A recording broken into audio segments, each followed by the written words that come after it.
Hello everyone. Today we're going to be looking at some of my favorite materials within the CCHC library collections. Magic lantern slides.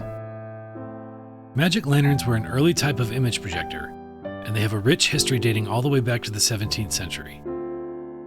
Magic lanterns use glass slides to project images onto walls or screens, and it's considered a precursor to modern slide projectors and, by extension, motion pictures. The magic lantern is believed to have been invented in the late 17th century. However, the basic principles of the device and its uses might have been utilized earlier. In the 18th century, the magic lantern became increasingly popular for entertainment and educational purposes.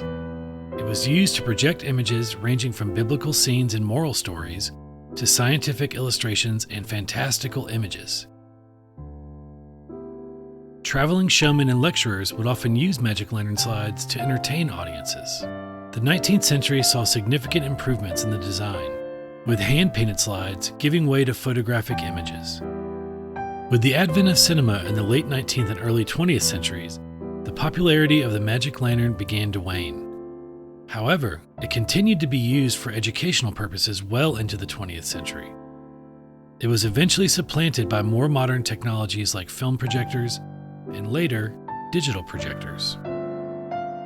Despite its decline, the magic lantern played a crucial role in the development of visual entertainment and education, influencing the evolution of film and projection technology.